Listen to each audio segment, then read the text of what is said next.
За та бүхэн сайн байцгаана уу? Зүудний йогийн хичээлээ цааш үргэлжлүүлье. За ингээд зүудний йогийн бясалгал хийхийн тулд өдрийн 3 дадлага, шөнийн 5 дадлага гэж бий. За өөрөөр хэлбэл өдрийн цагт хийдэг дадлагууд нь одоо 3 үе шаттай. Харин шөнийн цагт хийдэг дадлагууд нь 5 үе шаттай гэж ойлгож болно. За эдгээр дадлагуудыг хийсний дүнд бид одоо тодхон зүүд үзэвчтэй. Тийм зорилготой гэсэн үг. За одоо ингээд бид одоо хідэн асуултанд эхлээд хариулна. Хүмүүст асуулт байгаа учраас эхлээд асуултанд хариулна. За ингээд дүрслэл үүсгэхдээ та багшигаа дүрсэлнэ гэж хэлсэн. За энэ нь эрэгтэй мастер байх юм уу? Эмэгтэй мастер бас байж болох уу гэсэн асуулт байна. За бололгүй яах вэ? Эрэгтэй хүн байна уу? Эмэгтэй хүн байна уу? Таны багш л бол тэр нь хинч байсан болно гэж. За дараагийн асуулт. Бидний дүрслэх ёстой тэр лянхуа цэцэг ямар өнгөтэй вэ гэсэн асуулт байна. За бид ямар өнгөтэй лянхуа цэцэг дүрслэх юм бэ гэсэн асуулт байсан. Тэгэхээр одоо энэ уг нь бол энэ цэцэгний өнгө нэг их хамааралтай биш ээ. Тэгэхдээ лянхуа цэцгийг бид дүрслэхдээ ер нь бол цагаан юм уу эсвэл улаан. Улаавтар тийм цайварч дүрсэлдэг. За ингээд та одоо улаан цэцэг дүрслээд үзэхэд нэг их сайн сэтгэлд бууж өгөхгүй байвал цагааныг дүрслэхэд болохгүй юмгүй. Улаан цагаан хоёрын нэгийг сонгоорой. За дараагийн асуулт. Римбуче хэрвээ амьдрал тэр чигээрээ зүүд юм бол яагаад бид адилхан зүү зүүдлээд байгаа юм бэ гэсэн асуулт байна. За тэгэхээр зүүд гэдэг бол яг сонгон шиг юм. Сонгон шиг гэдгээр энэ маш олон давхраатай гэсэн үг. Маш олон ийм давхрагтай.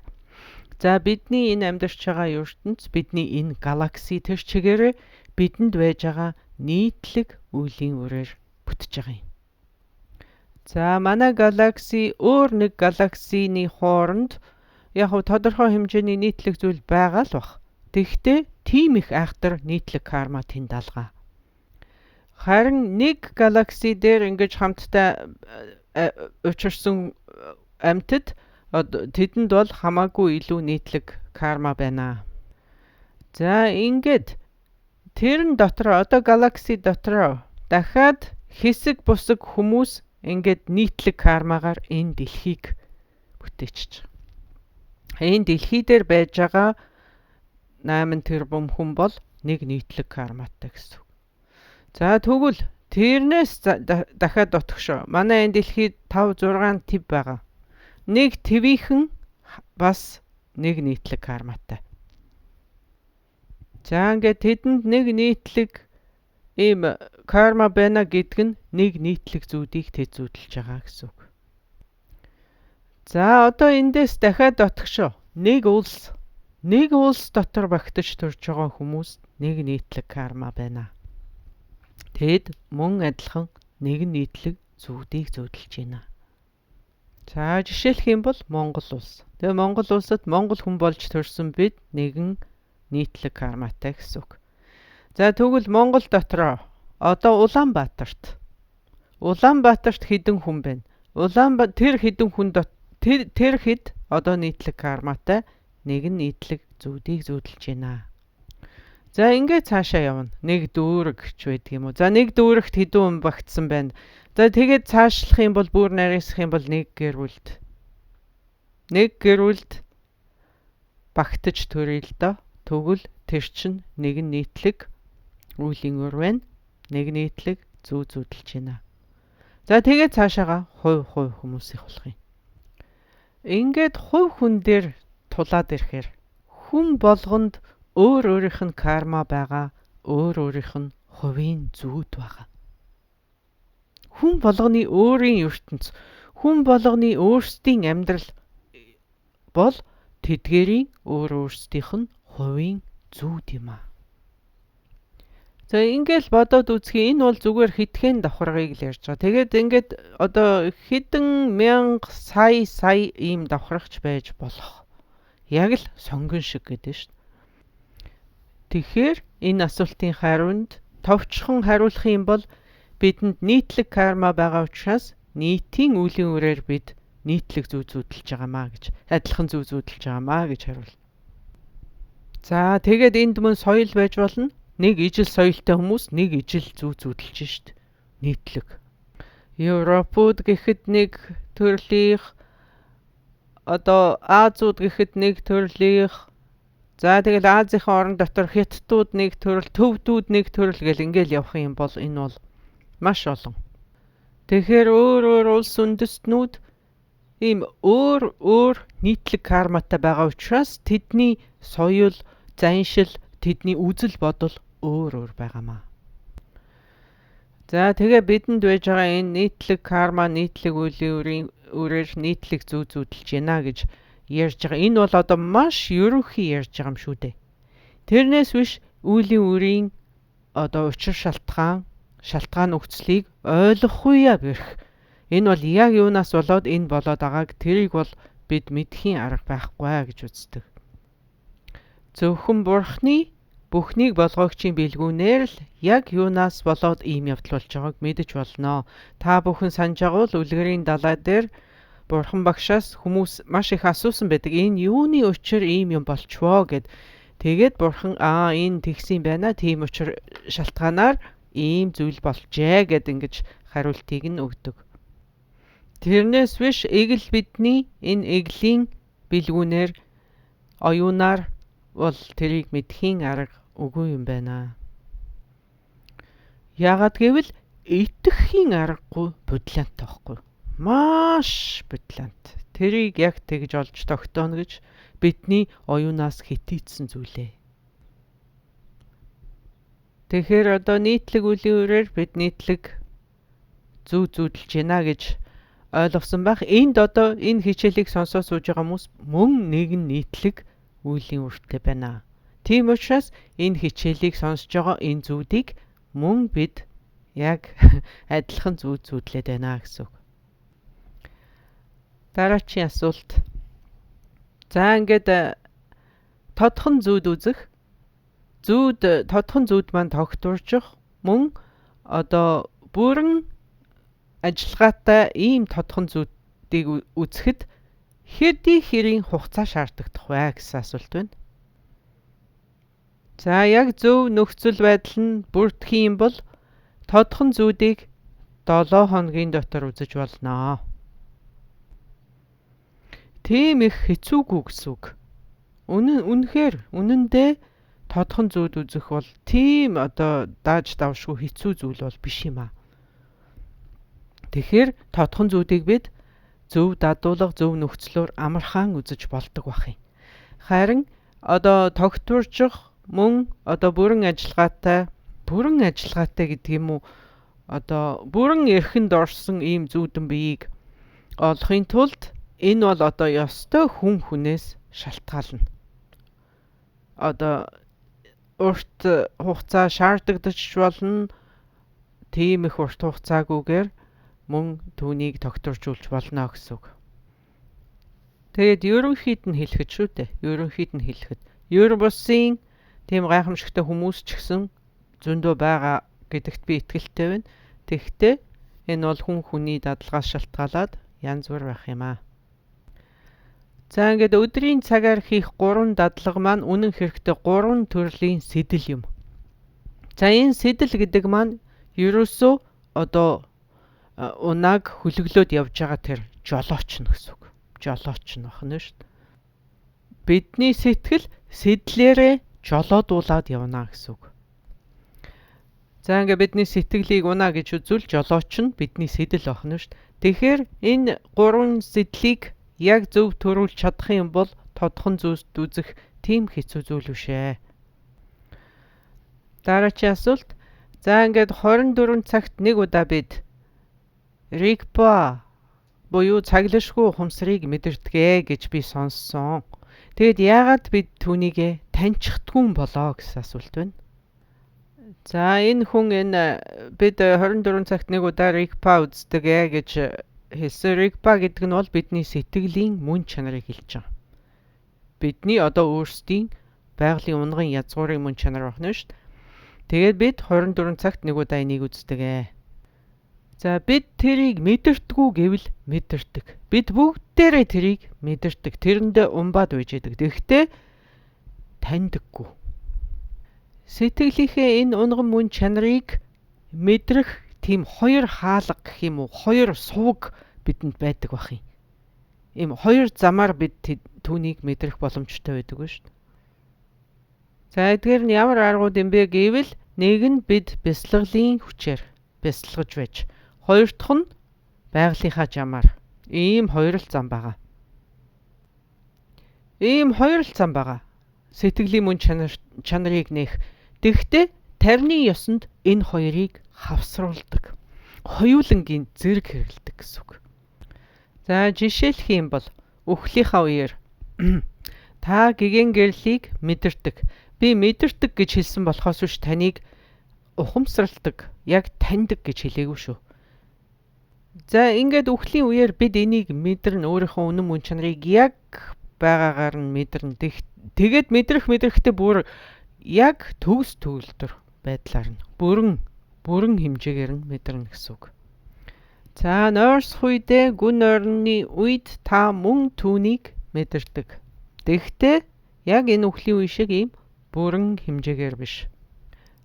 За тэгээд бүрэн бишээр барахгүй тийм гүнзгий биш гэсэн үг. За үүнээс гадна өөр 8 үед ер нь энэ хоёртой нийлээд ийм нийтдээ 8 үед бид сэтгэлийнхаа мөн чанарыг мөн мэдрэх тийм боломжтой байдаг байна. За ингээд тэдгээр бусад тохиолдлууд нь бол бүрэн бишээр барахгүй маш богинохон хугацаанд гэлс хийтэл, хоромхон зурт, агшин зурт болоод өнгөрдөг. Тийм учраас бид таньдаггүй. За тэдгээрийн нэг нь секси үе. Секси үед бид мөн сэтгэлийнхаа мөн чанарыг тодорхой хэмжээгээр мэдэрч идэг. Тэгэхдээ нойрны үе шиг юм уу, үхлийн үе шиг тийм гүнзгий биш бахнаа.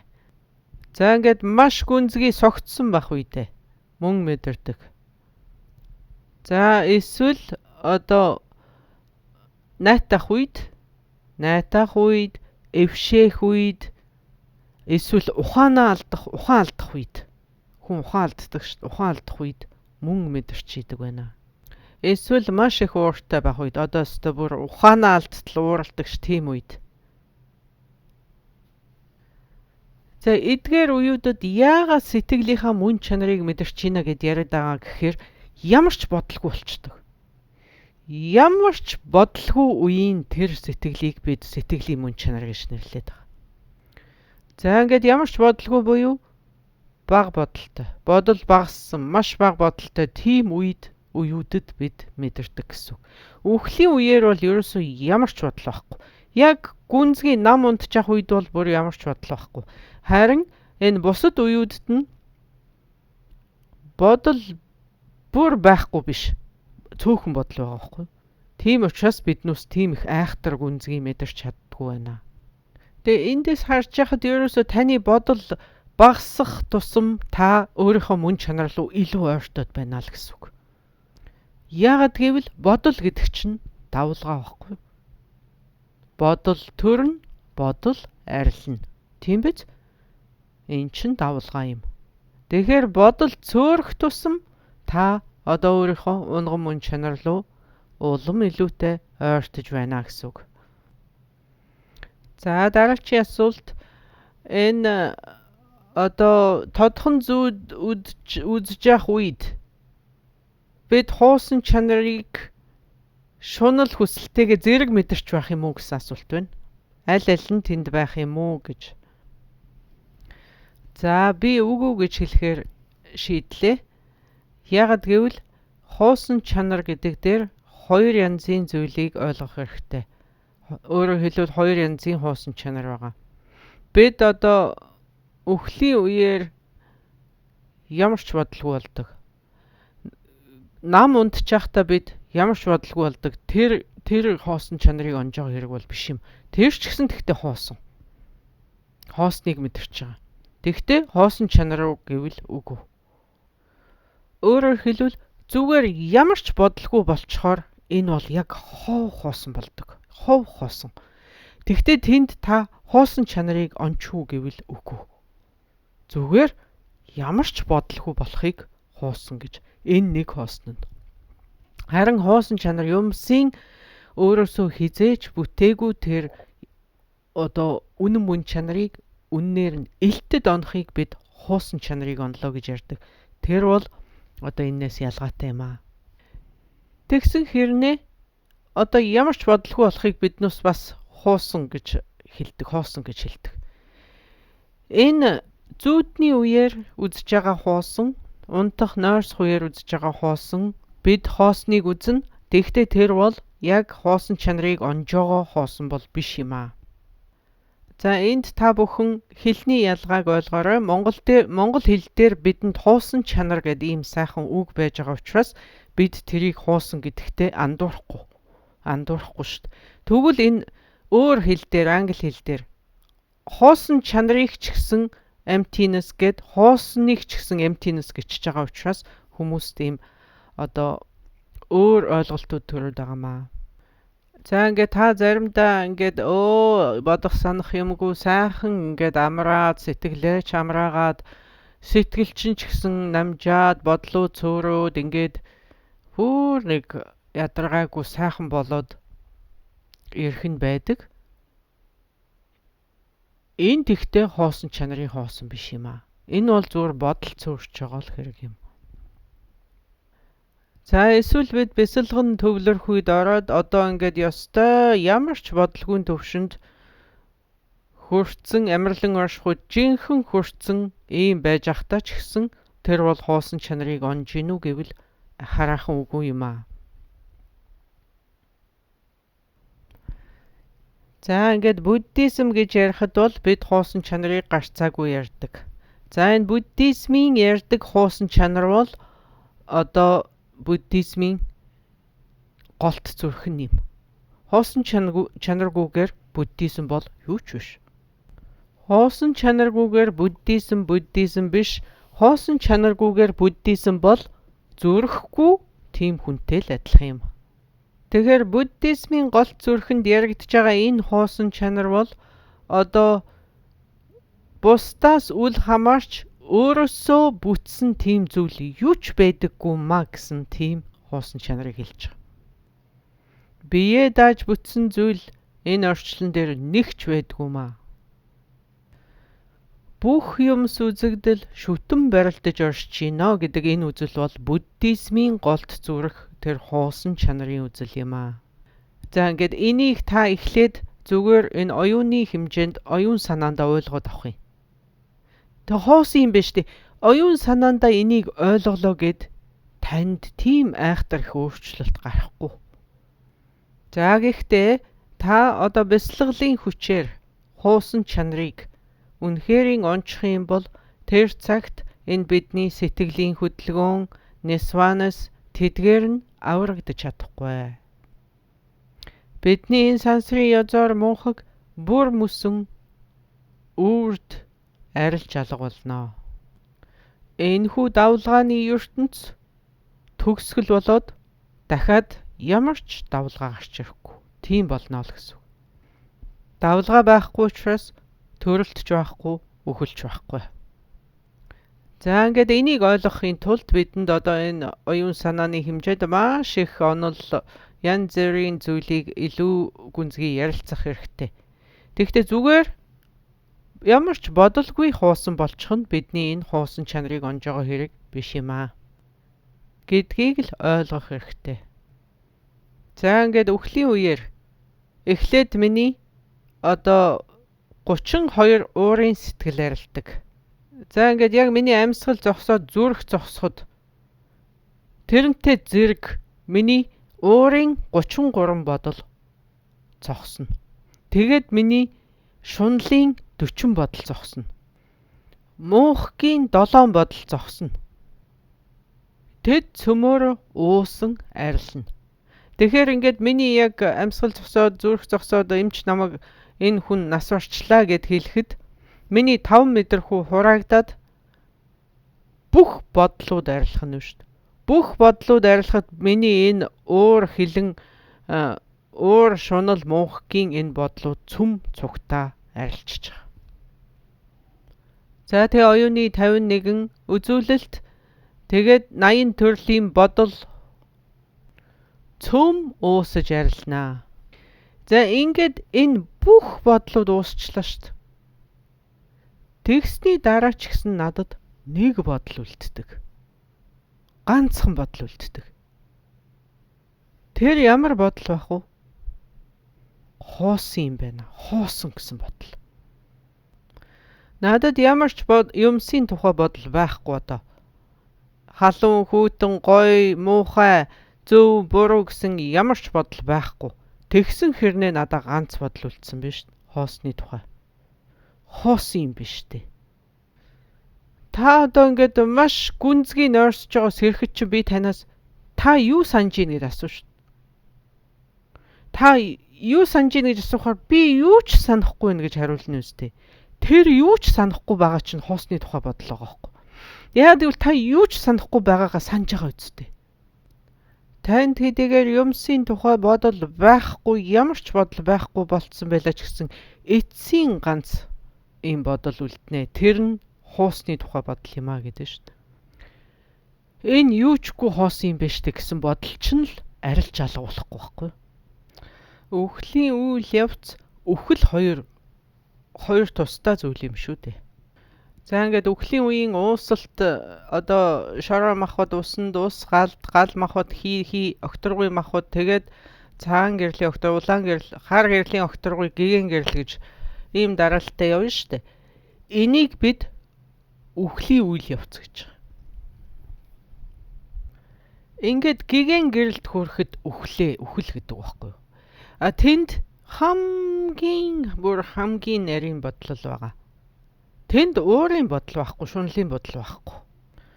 Тэгвэл энэ үнтэй харьцуулахад та хуусан чанарыг онох үед энэ юучгүй бэштэй гэсэн энэ хуусны тухай бодол чинь ч гэсэн арилна. Тэгэхээр энэ асуулт маань тэнд хуусан чанар, шунал хоёр зэрэг байх юм уу гэж асуугаад байгаа шүү дээ. Тэнд шунлын тухай ямар ч бодол байхгүй. Үхэл ч гэсэн таныг бүх бодлоос ангижруулна шүү. Тэгвэл бүх бодлоос ангижрлаа гэд хуусан чанарыг ончиж байгаа хэрэг биш юм аа. Үхэл хоосон чанарыг онцдог байсан бол биднээс бүгдээрээ гэгэрс бид тоо томшгүй олон удаа үхсэн байгаа шүү дээ. Тэгэхээр тоо томшгүй олон удаа бид гэгэрсэн болох гэдэг байгаа байхгүй юу? Тийм болохоор үхэл таныг бодлогын хоосонд оруулна. Гүн нойр бодлогын хоосонд оруулна. Маш их шунах, маш их уурлах ийм үед ч гэсэн та ямар ч бодлохгүй ухаанаа алдсан гэж бид ярьдаг шүү дээ. Тэр чинь ямар ч бодлохгүй бодлоор хоосорно гэсэн үг. Тэгтэл энэ хоосон чанар уу гэвэл хоосон чанар биш. Тэгэд ингэж ямар ч бодолгүй болдгүй мэхэд бодол цөөхөн бодолтой болоход л таны сэтгэл маш амгалантай болоод ирнэ гэдэг шүү дээ. Түр зууртай сайхан амгалантай болоод ирнэ. Бясалгал гэдэг чинь ерөөсөө бодлоо л цөөрүүлэх. Бодол цөөрөл байх тусам бид төвлөрөөл улам бидний төвлөрөл гүнзгийрэл ямар ч бодлогүй төвшөнд эцэстээ хүрдэг байх нь шүү. Ингээд цөөрсөр байгаа та одоо маш нарийн сэтгэлдээ хүрэн шүү дээ. Одоо маш нарийн сэтгэл гэдэг чинь маш бага бодолтой, бараг бодлохшхам болчихсон тийм нарийнхан одоо сэтгэлийнхээ бүр хамгийн гүний нарийн хэсэгт хүрж агаад одоо энэ сэтгэлээр чинь та хоосон чанарыг бясалгах байхгүй юу? Ингээд он чадах юм бол ёстой жинхэнэ гэгэрэл чинь тэнд гарч ирнэ. За үүгээр одоогоор хүмүүст байж байгаа асуулт одоо дуусч байна. Тэгэхээр бид одоо тодхон зүүд үзэх ярианда эргэж орцгоё. За бидний зорилго бол тодхон зүүд үзэх, дараа нь тодхон зүүдээ тогтворчуулах, тэгээд эцэст нь бүрэн эрхэндээ оруулах. За ингэснээрээ яах юм бэ гэвэл бид таашаалын сэтгэл хуусан чанар хоёрын нэгдэлд хүрэх юм. Энэ бол бидний зорилго. За тэгээд үүний тулд эхлээд тодхон зүүд үзнэ. За тэгэхдээ тодхон зүүдийг үзлээ ч гэсэн эн чинь хангалтгүй. Тийм учраас тодхон зүүдээ тогтвортой болгоно. За ингээд тодхон зүүд чинь тогтворчоод ирнэ. Энэ бол маш сайн хэрэг юм. Гэхдээ л мөн л энэ хангалтгүй. Одоо түүнийг бид бүрэн эрхших ёстой. Бүрэн эрхшээлтэд оруулах ёстой.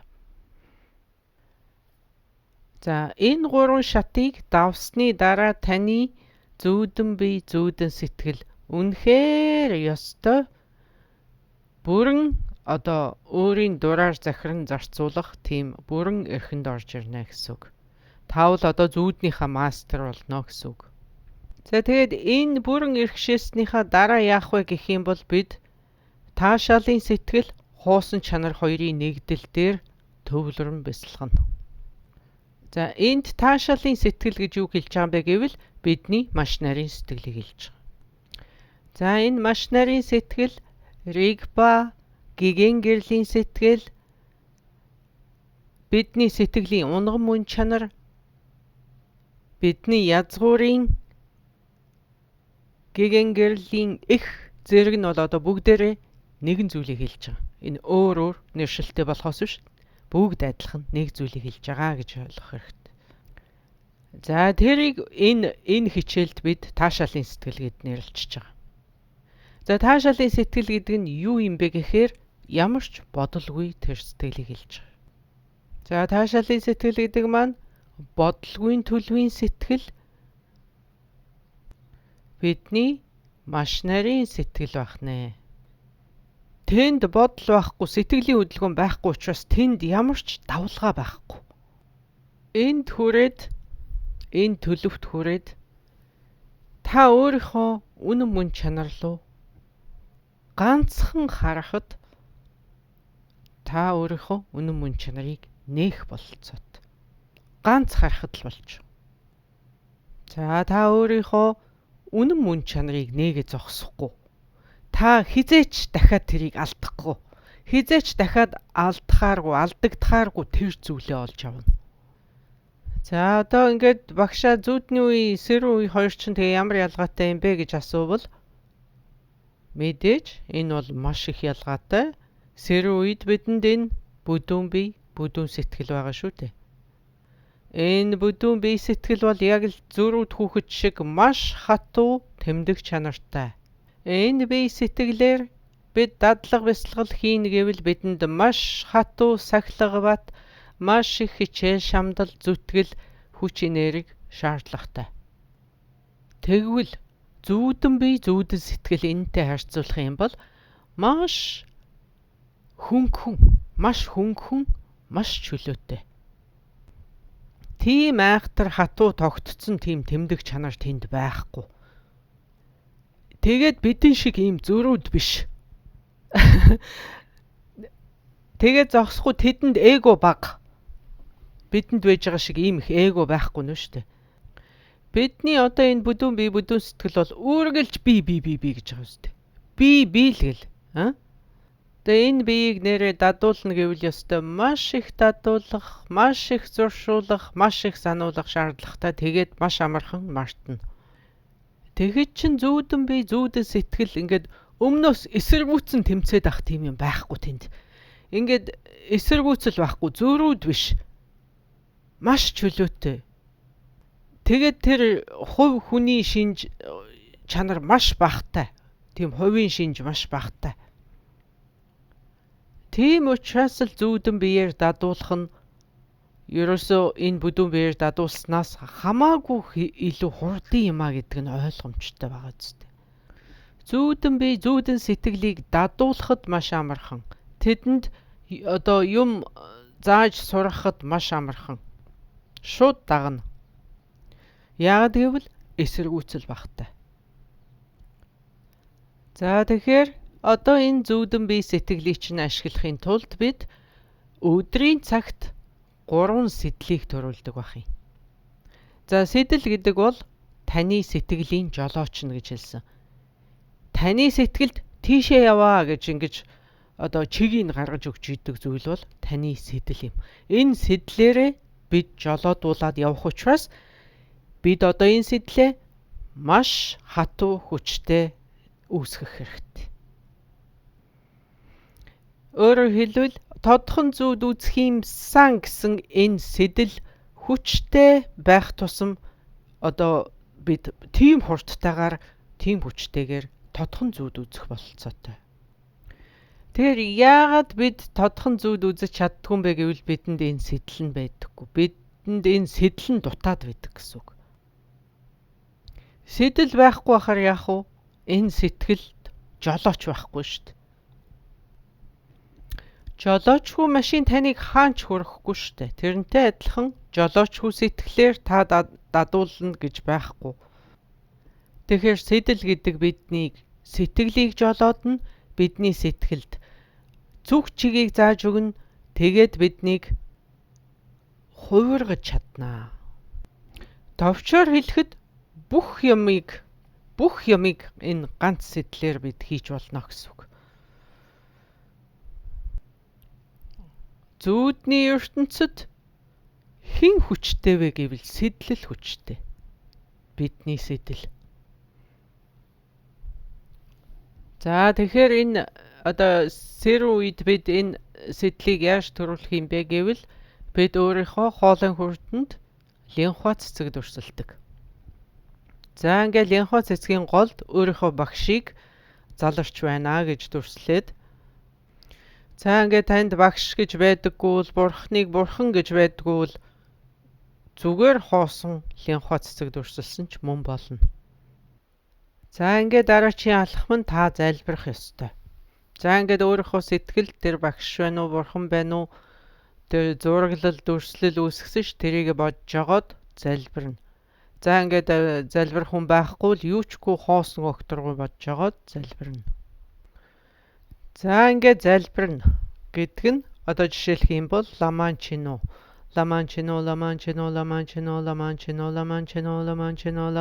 гэд залбирна. За энийг 3 удаа, 7 удаа, 21 удаа хүсхийн хэрээр уншиж болно.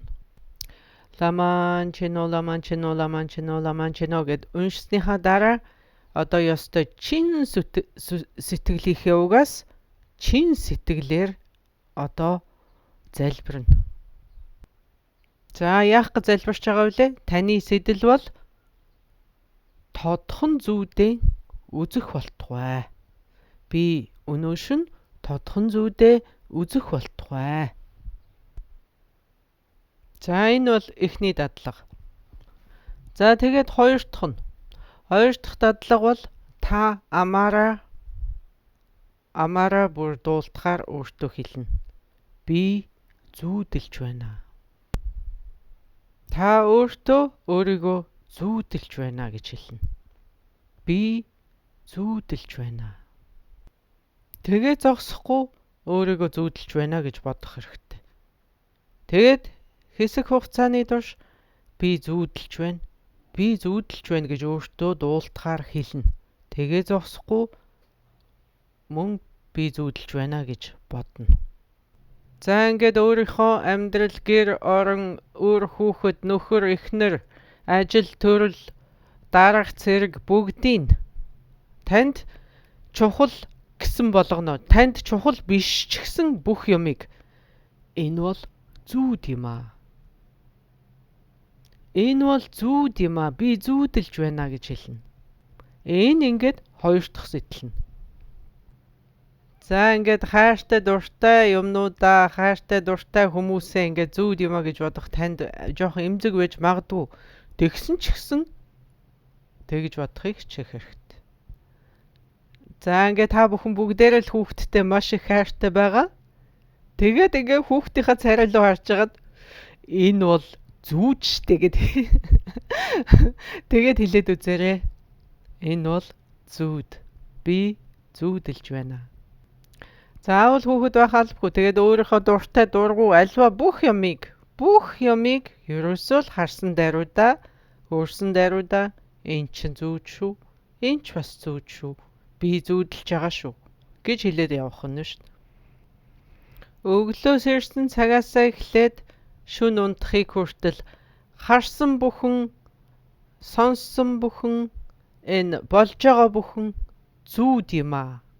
Энэ бүхэн чинь зүүд юм аа гэж бодоод дээрэс нь би зүүдэлж байгаа шүү гэж заримдаа өөртөө чангаар хэлээд явах хэрэгтэй. За ингээд ажил дээр оффистоо байхдаа нэг их чанга хэлсний хэрэггүй. Би зүүдэлж байна гэд хэлээд ах юм бол ажлаа алдаж мэдэн шүү. Тийм учраас заавал одоо ажил дээр нэг чанга хэлсний хэрэггүй. Ялангуяа та маш хариуцлагатай ажил хийдэг хүн бол ажил дээр би зүүдэлж байна гэж хэлсний хэрэггүй хаа. Хэрвээ та одоо жолоо бариад явж ивэл автобусны жолооч юм онгоцны нисгэгч байх юм бол би зүүдэлж байна гэж ажил дээр битгий хэлээрэй. За энээс бусад тохиолдолд юм шүү дээ. Би зүүдэлж байна. Энэ бүхэн бол зүүд юм аа гэж өөртөө хэл. За тэгээд бас Германы хурдны зам дээр хурдтай хүчтэй машин бариад явж байгаа бол би зүүдэлж байна гэж өөртөө битгий хэлээрэй. За тэрнээс бусад тохиолдолд та одоо энэ өөртөө байн би зүүдэлж байна гэж сануулж байх нь таны хоёр дахь сэтлийг үүсгэх дадлага байх нэ. За ингээд дахин сануулхад нэгдүгээр дасгал нь залбирах, хоёр дахь нь харсан бүхнээ зүүд гэж бодоод тэгээд өөртөө мөн би зүүдэлж байна гэж сануулах. Зүүдний үе, сэрүүн үе хоёрын ялгаа нь хаана байна? Энийг таних хэрэгтэй. Энэ бол одоо 3 дахь дадлага нь. Зүүдний үе, сэрүүн үе хоёр юугаар ялгаатай юм? Тэрийг олж таних нь шүү. За тэгээд энийг таньж авах нь таныг тодхон зүүдээ үзэхэд тусалдаг байна. За энэ ялгааг одоо бодох хэрэгтэй. Тэгэхээр сэрүүн үед жишээлх юм бол сэрүүн үед би нисэж чадахгүй. Бид нисэж чадахгүй шүү дээ. Би нисгээд оролдоод үзэж болох юм. Тэгтээ би нисэж чадахгүй. За би ингээд өндөр газар дээр очиж зогсож байгаад би нислээ, би нисмээр байна гэж хичнээн хэлээр би нисэхгүй штэ. Тэгээд алавч юм уу ямар нэгэн өөр зүйлэл надад тусалдаггүй юм бол би өөрөө ингэ байж байгаад нисчнэ гэж байхгүй. За тэгвэл зүүдэнд танд далавч хэрэггүй. Танд далавч хэрэггүй. Та тэр байтугай өндөр юмн дээрээс өсрөх хэрэг байхгүй. Зүгээр л би нисья гэхэд л шууд ниснэ. Би зүүдэндээ нисч байсан. Ингээд заримдаа үнэхээр сайхан нисдэг. Заримдаа тийм их сайхан болж өгдөггүй. Нисээд байгаа мөртлөө миний нэг хөл газарт ч байх шиг. За тэгэхээр сэрүүн үе, зүүдний үе хоёрын нэг ялгаа нь энэ байна. Та сэрүүн үедээ нисэж чадахгүй, зүүдний үедээ та ниснэ. Тэгэхээр та учиргүй зүгээр чөлөөтэй сайхан нисээд байх юм бол би зүүдэлж байна шүү гэж таних нэг сайхан шалтгаан энэ байж байгаа. Шалтгаан. Нэг шалтгаан энэ юм. Би зүүдэлж байгаа юм байна. Та нисээд эхлэх юм бол та зүүдэлж байна. Та би нисэж штэ гэж бодохтойгоо зэрэг мэдээж эн чинь зүүд байлгүй яах вэ гэж бодох нь шүү дээ. За эсвэл өөр жишээ байж болно. Одоо энэ баруунд хүмүүс одоо нохоонд хөөгддөг юм уу юу сайн мэдэхгүй байна. Тэгэж их хөөгдөг бах. Төвдөд бол одоо тийм золбин нохоо ихтэй хөөгдөнө. Тэгээд зүүдэнд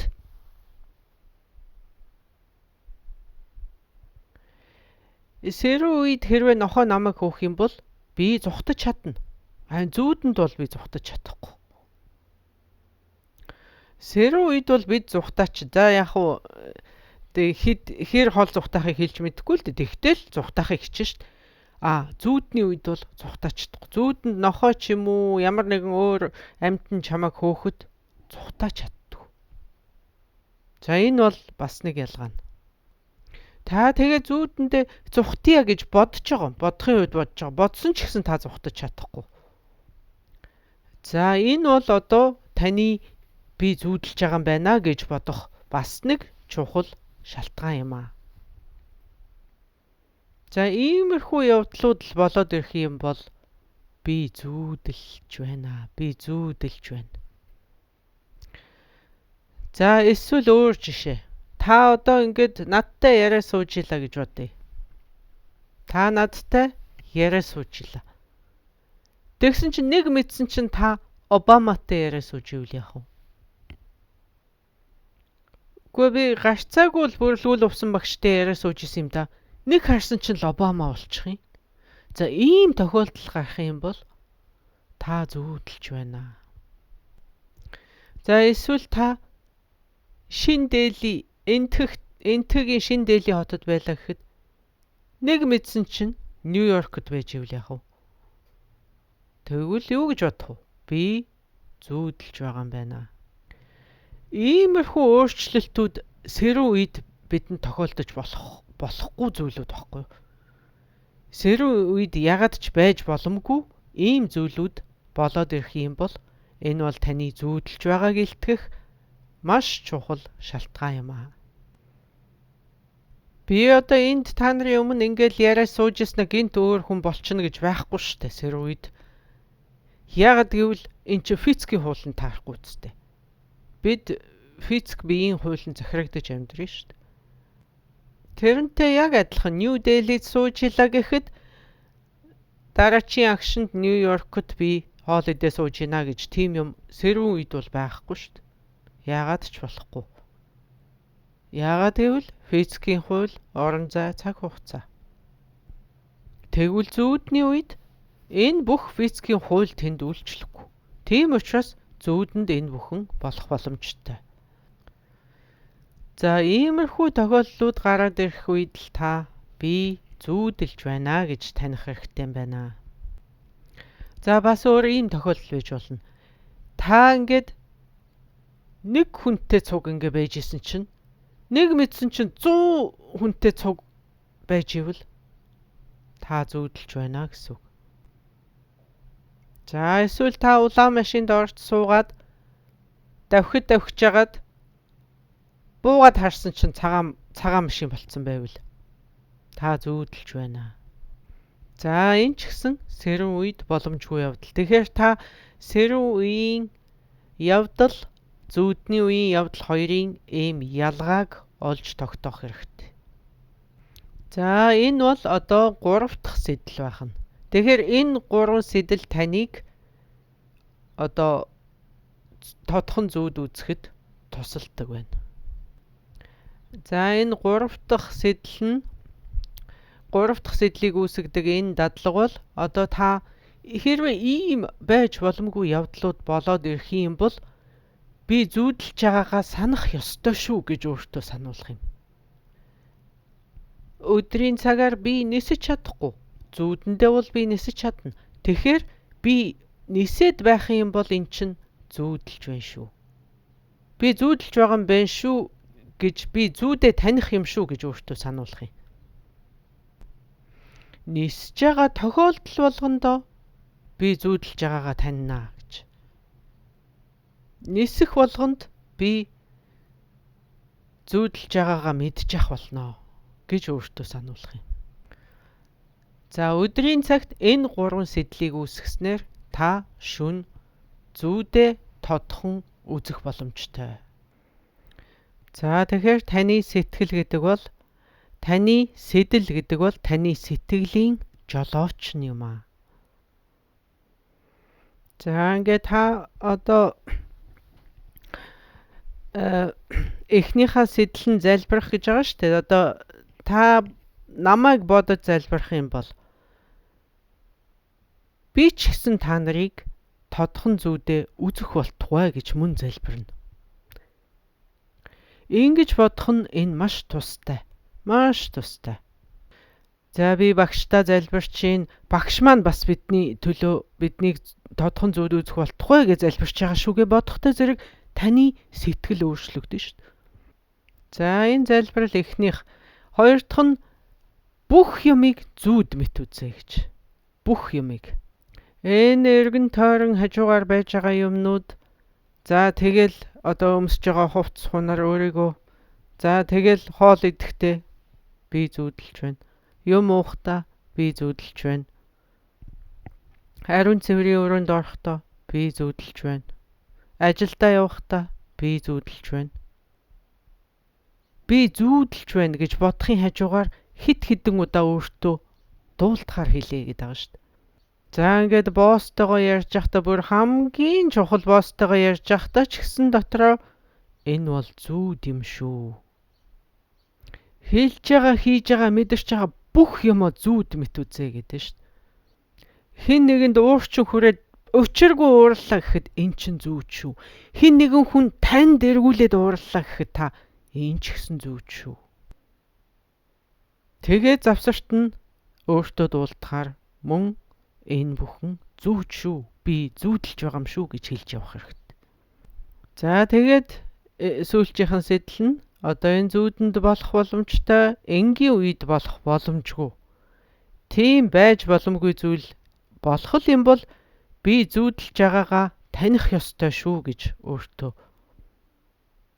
хэлэх юм. Сануулж явах юм. За тэгээд янз бүрийн байж боломгүй явдал болоод л ирэх юм бол энэ бол би зүүдэлж байгаа байх нэ. Энийг өөртөө ингэж сануулж явна.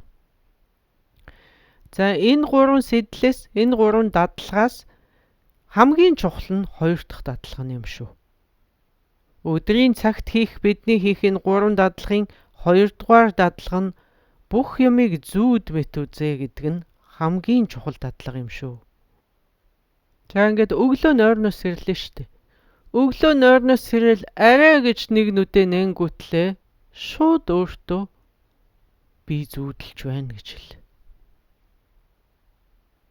За ингээд өглөө сэрэл толгоогоо баруун тишээ эргүүллээ. Хажуучин хүн байна уу, байхгүй нү, юу харагдана?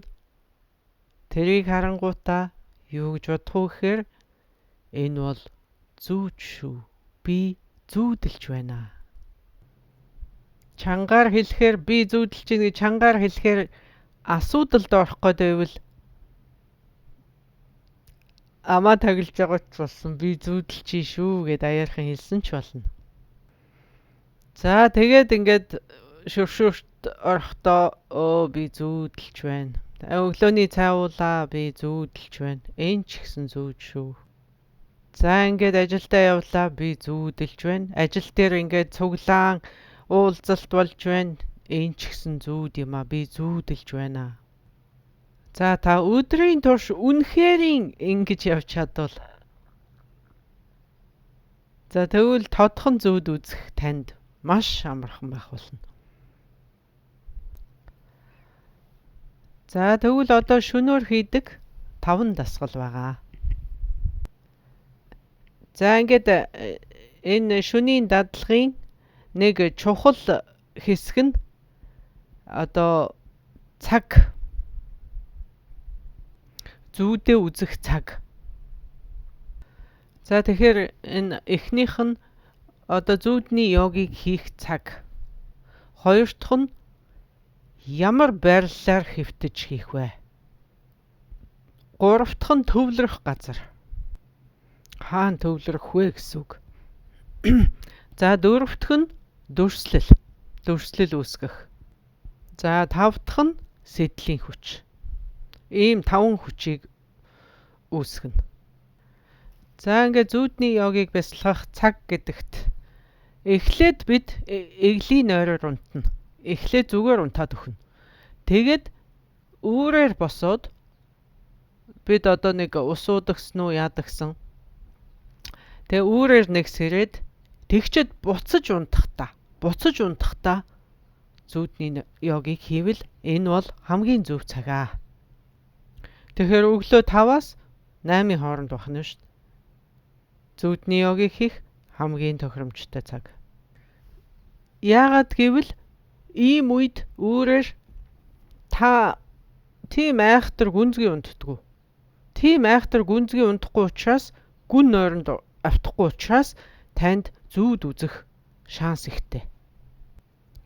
Тэгээд хоёрдугаарт яг энэ цагт хийхэд та тодхон зүүдээ таних тийм бололцоотой.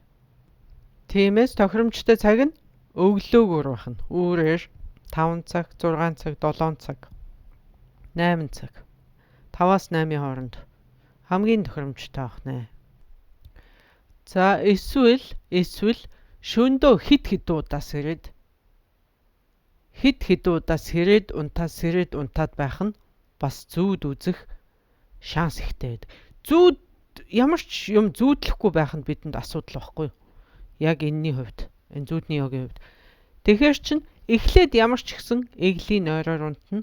Тэгээ сэрээд тэгээ дахиж унтахдаа энэ зүүдний йогийг бясалгавал маш сайн. За ингээд дараачих нь биеийн байрлал гэсэн. Биеийн байрлал яг Бурхан багшийн унтдаг ёсоор арслан хэвтэлтээр хойд зүг рүү толгоогоо харуулад баруун талаараа хэвтэж, баруун гараа дэрлээд зүүн гараа биеийн дагуу унжуулсан ийм байдалтайгаар унтах нь зөв байрлал байх нэ. За ингээд бүр нам унтчаад байдаг хүмүүсийн хувьд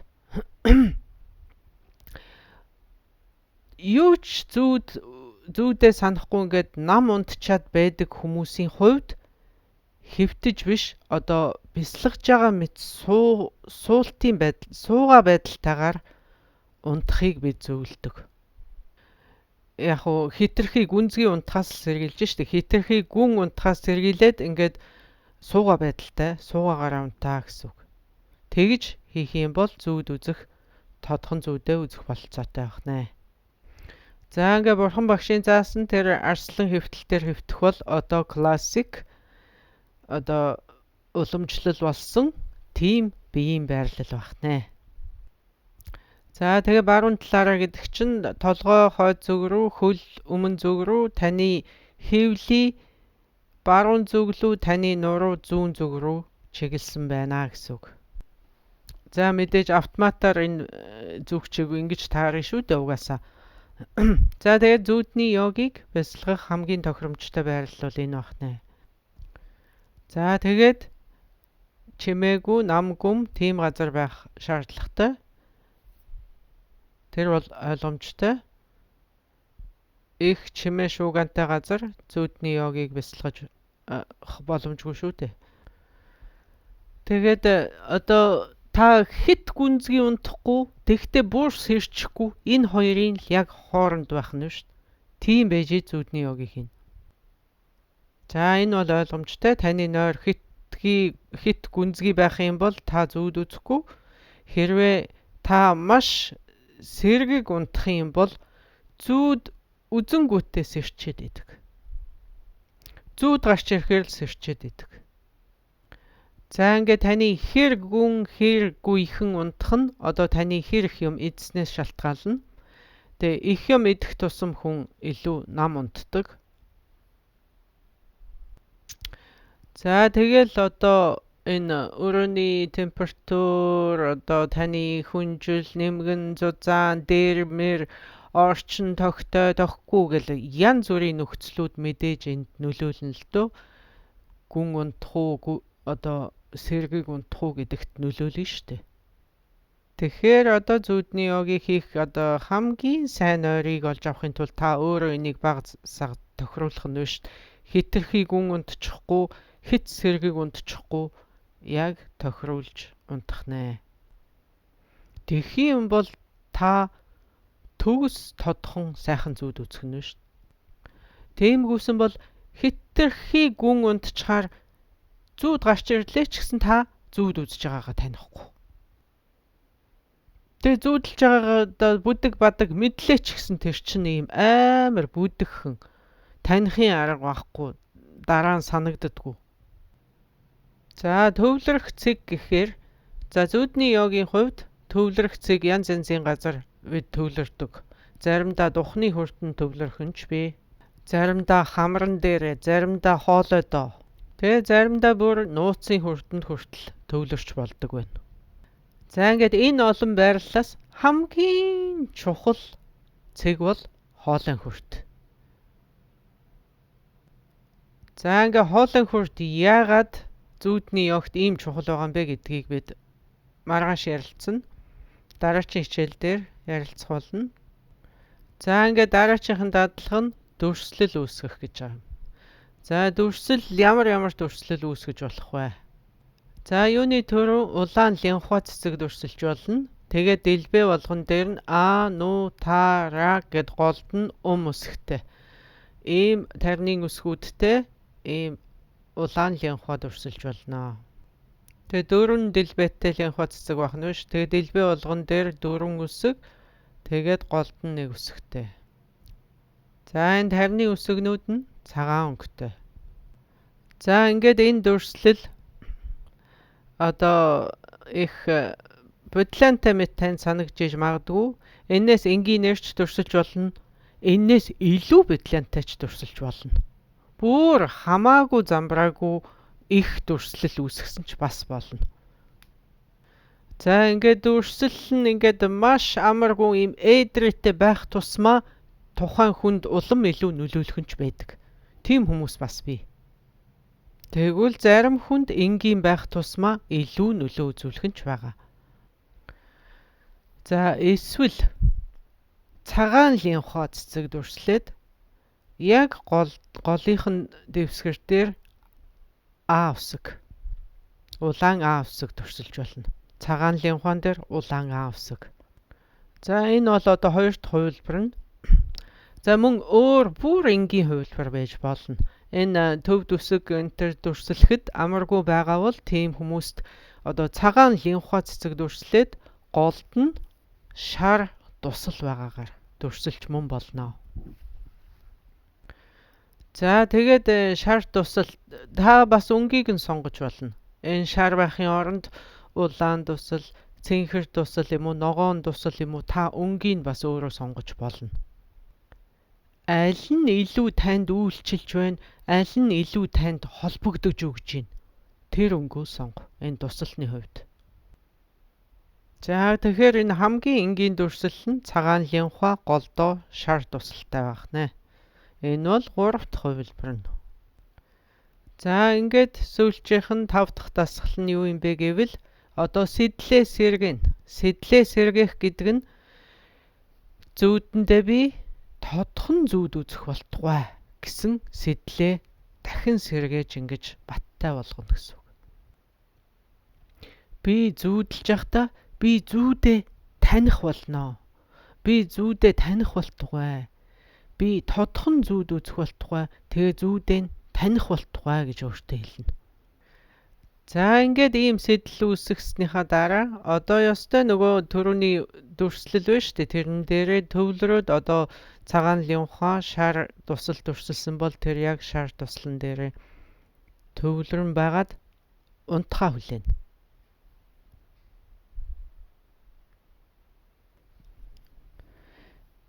За ингээд би тодхон зүүдээ үзэх болтугай гэсэн сэдэлтэйгээр ингээд нойрон давтлаа штэ.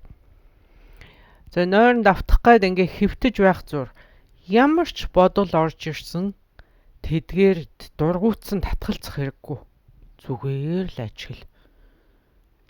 Ямар ч бодол орж ирсэн. Бодол ерөөсөө орж ирвэл ирчлэг. Тэгээд юу гэж бодох вэ гэхээр эн чин зүүд штэ. Би зүүдэлж байгаа штэ. Хэрвээ танд одоо ингээд гинт пиццаны тухай бодол ороод ирэх юм бол ингээд та унтах гээд хэвцэхээр танд пицца бодогдоод илээ штэ. Тэгэнгүүт та юу гэж бодох вэ гэхээр эн чин зүүд штэ. Би зүүдэлж байна гэж бодох юм. Та одоо ингээд унтахынхаа өмнө одоо зүүдний йог хийхэд бэлтгээд сэдэл мэдлээ бүгдийг ингээд үүсгэчихсэн. Ингээд залбирчсан биеийнхээ байрлалаар ингээд хэвтчихсэн. Одоо яг одоо унтаад зүүд ирэхийг л хүлээж байгаа шүү дээ. нойр хүрэхийг хүлээж байгаа шүү дээ, нэг үгээр хэлвэл. Тэгээ байж итэл чин таны бодол тантай ингээд жоохон юм ярих гээд ингээд оролдоод байна шүү дээ. Янз янзын бодол энэ тэргээр ингээд сүйтгэнээл ингээд яваад байна шүү дээ. Тэгээ тэр үед юу гэж бодох вэ гэхээр энэ чин зүүж штэ гэж бодох баг. Энэ чин зүүж штэ. Би зүүдэлж байгаа штэ. Хей, сайн уу? Өнөөдрийг сайхан өнгөрөөсөн үү гэж таны бодолнууд чинь ингээд өнөөдрийнхөө явдлыг бодооч гэд ингээд асуучч магадгүй. Тэгэх юм бол та энэ бол зүүд юм аа. Өдөрчөнгөө тэгээд зүүд юм аа гэж бодсон яг тэрийг үргэлжлүүлээд энэ ч гэсэн зүүд юм аа. Би зүүдэлж байна гэж л өөртөө хэлнэ. Юу ч хэлж исэн, юу ч бодож исэн, юу ч орж ирж исэн ерөөсөө л би зүүдэлж байна. За ингээд бодоод ахаар би зүүдэлж байна гэдэг бодолд автаад ахаар ингээд танд нойрчин хүрээд одоо нойронд автах болов гэж найдаж байна. За тэгээд нойрсон гутлаа тодхон зүүдээ үзэх болтугай гэж тодхон зүүд үзэх баха. Энэ бүх нөхцлүүдийг бүрдүүлээд ингээд унтахад нэг их удалгүй та тодхон зүүд үзэх болно. За энэ хүрээд өнөөдрийнхөө хичээлийг төр завсарлая. Дараагийн хичээл дээр эргэн золгоцгоё. Баяртай.